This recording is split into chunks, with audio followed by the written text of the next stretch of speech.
Pengertian balaghah. Balaghah secara bahasa berasal dari kata balagha yablughu yang memiliki arti sama dengan kata wasala yang berarti sampai. Maksudnya, sampainya ide dan pikiran yang ingin kita ungkapkan kepada lawan bicara. Sedangkan secara istilah, menurut Dr. Abdullah, balaghah yang benar adalah keberhasilan pembicara dalam menyampaikan apa yang dikehendakinya dengan tepat, ditandai dengan kepuasan akal dan perasaan pendengarnya. Ruang lingkup ilmu balaghah terbagi menjadi 3. Yang pertama ilmu bayan, yang kedua ilmu ma'ani, yang ketiga ilmu badi'. Yang pertama ilmu bayan.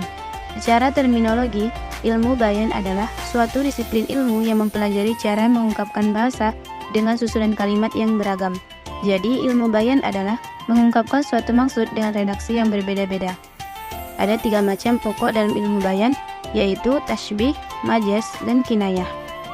Tasybih adalah menjelaskan bahwa satu perkara bersekutu dengan yang lainnya dalam satu sifat atau lebih dengan menggunakan perantara, yaitu huruf kaf dan sejenisnya, baik secara tersurat maupun tersirat. Contohnya, Khalidun kal asali fis saja'ah, yang artinya Khalid seperti singa dalam keberanian. Dari contoh tadi, Khalid diserupakan dengan singa karena keduanya mempunyai sifat yang sama, yaitu sama-sama berani. Selanjutnya majaz. Majaz adalah kata yang digunakan bukan pada makna aslinya karena adanya hubungan atau alaqah dan alasan yang menghalangi untuk difahami dengan makna aslinya. Dalam ilmu bayan, majaz dibagi menjadi 2, yaitu majaz akli dan majaz lugawi. Majaz akli adalah menyandarkan perbuatan kepada suatu atau benda yang bukan aslinya karena adanya alaqah ghairu al-musyabahah atau tidak adanya unsur kesamaan antara makna asli dan makna yang mengalami perubahan, dan qarinah yang mencegah terjadinya penyandaran makna ke lafaz tersebut. Selanjutnya majaz lugawi. Majaz lugawi adalah kata yang tidak difahami dengan makna aslinya karena ada alaqah dan qarinah yang mencegah makna aslinya. Dalam majaz lugawi, suatu makna difahami dengan makna lain karena unsur kebahasaan. Majaz lugawi terbagi lagi menjadi isti'arah dan majaz mursal. Isti'arah adalah kata yang tidak difahami dengan makna aslinya, maka alaqah atau hubungan makna asli dan makna yang dimaksud dalam isti'arah adalah musyabahah. Contohnya, ra'aitul bahra fis suqi, saya melihat laut di pasar. Kata baharon pada contoh tadi tidak dimaknai sebagai hakikat, melainkan merujuk kepada seseorang yang pemurah. Sedangkan majaz mursal adalah suatu lafaz yang dipergunakan bukan pada makna aslinya karena adanya alaqah ghairu musyabahah disertai qarinah yang mencegahnya dari makna asli. Dinamakan mursal karena tidak dibatasi oleh pemaknaan tertentu. Contohnya, Quran Surah Al-Mutaffifin ayat 22, Innal abrara lafi na'im, yang artinya, sesungguhnya orang-orang yang berbakti itu benar-benar dalam kenikmatan. Yang dimaksud dalam kenikmatan pada ayat tersebut adalah tempatnya kenikmatan, yaitu surga. Pokok pembahasan terakhir dalam ilmu bayan adalah kinayah. Kinayah adalah lafaz yang disampaikan dan yang dimaksud adalah kelaziman maknanya. Contohnya, Aliyun katsirur ramadi, yang artinya Ali mempunyai banyak abu. Maksud dari ungkapan di atas adalah bahwa Ali adalah orang yang dermawan. Orang Arab melazimkan bahwa orang yang dermawan pasti suka menjamu dan tentunya sering masak di rumah.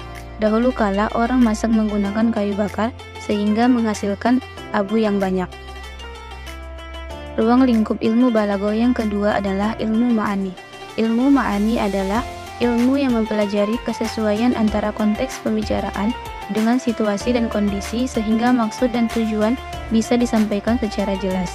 Berdasarkan definisi tadi, dalam ilmu ma'ani terdapat 2 unsur yang perlu diperhatikan. Yang pertama, kondisi audiens atau pendengar, dan yang kedua adalah objek atau topik pembicaraan. Ruang lingkup ilmu balaghah yang terakhir adalah ilmu badi'. Dalam istilah ilmu balaghah, ilmu badi' adalah ilmu yang mempelajari tentang keindahan suatu kalimat baik dari segi lafaz maupun makna. Dalam ilmu badi' ada 2 tema pembahasan, yaitu muhsinatul lafziyah dan muhsinatul ma'nawiyah. Muhsinatul lafziyah adalah cara untuk memperindah kata dari segi pelafalan atau bunyinya. Contohnya saja yaitu kesamaan huruf akhir pada susunan kalimat. Contohnya idza massahu syarru jazu'a wa idza massahul khairu manu'a. Selanjutnya, muhsinatul ma'nawiyah adalah cara mengindahkan makna dalam suatu ungkapan. Seperti tiba, yaitu berkumpulnya dua kalimat yang berlawanan dalam satu kalimat. Contohnya, watahsabuhum aiqadhu wa hum rukud, yang artinya dan kamu mengira mereka itu bangun padahal mereka tidur. Pembahasan selanjutnya adalah khabar dan insya. Khabar atau kalimat berita adalah ungkapan yang mengandung kemungkinan benar atau bohong. Khabar ada dua macam, yaitu jumlah fi'liyah dan jumlah ismiyah. Yang pertama, jumlah fi'liyah biasanya digunakan untuk meletakkan suatu pekerjaan di zaman tertentu tetapi secara ringkas. Contoh, ketika memberitahu khabar kedatangan Zaid dalam zaman tertentu, misalnya zaman yang sudah lewat, maka diucapkan ja'a Zaidun. Yang kedua, jumlah ismiyah, penggunaannya adalah hanya sekadar ingin menetapkan musnad pada musnad ilaih saja, tidak memandang kapan pekerjaan tersebut. Contoh, ketika sekadar memberitahu berdirinya Zaid tanpa maksud kapan, maka diucapkan Zaidun qa'imun. Selanjutnya, insya. Insya adalah sesuatu yang dengannya pembicaraan itu menghasilkan sesuatu petunjuk pada sesuatu yang di luar. Kalam insya terbagi menjadi dua macam. Yang pertama, insya tolabi, yaitu insya yang menghendaki tuntutan yang tidak tercapai ketika terjadi tuntutan itu sendiri. Terbagi menjadi beberapa macam seperti amar, nahi, istifham, tamanni, dan nida. Yang kedua, insya ghairu tolabi, yaitu kalimat yang di dalamnya tidak menghendaki suatu permintaan. Bisa berbentuk sigho al-uqud, al-qasam, at-ta'ajub, dan ar-raja. Pembahasan yang terakhir adalah amar dan nahi.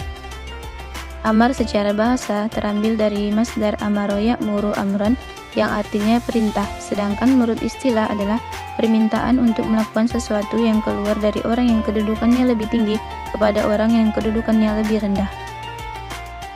Selanjutnya, sigot amar. Ulama sepakat bahwa fi'il amarlah yang bisa dijadikan sebagai sigot amar dan dijadikan acuan hukum sebagai sesuatu yang wajib tanpa memerlukan petunjuk. Tapi ada bentuk lain dari fi'il amar yang bisa dipahami sebagai sigot amar, yaitu fi'il mudhorik yang disertai lam am, dan ada juga sigot amar dijumpai dalam bentuk jumlah khobariyah dan dimaksud di dalamnya bukan hanya sekedar memberi khobar tetapi juga perintah. Sedangkan nahi secara bahasa kebalikan dari amar, yang artinya mencegah atau melarang.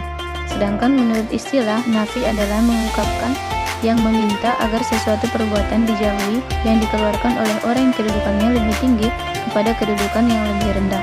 Atau lebih sederhananya, yaitu tuntutan untuk meninggalkan suatu perbuatan atau mencegah untuk melakukan pekerjaan tertentu. Contoh larangan syar'i seperti dari dalam surat Al-Maidah ayat 3, yaitu Hurrimat 'alaikumul maitatu wad-damu wa lahmul khinziri wa ma uhilla li ghairillahi bihi wal munkhaniqatu wal mawqudhatu wal mutaraddiyatu wan natihatu wa ma akala as-sawu illa ma zakkaitum. Dalam ayat ini dijelaskan hal-hal yang dilarang secara mutlak, yaitu berlaku atas semua bagian-bagiannya, baik sedikit maupun banyak, dagingnya dan bagian yang lain, kecuali ada dalil yang mengecualikannya.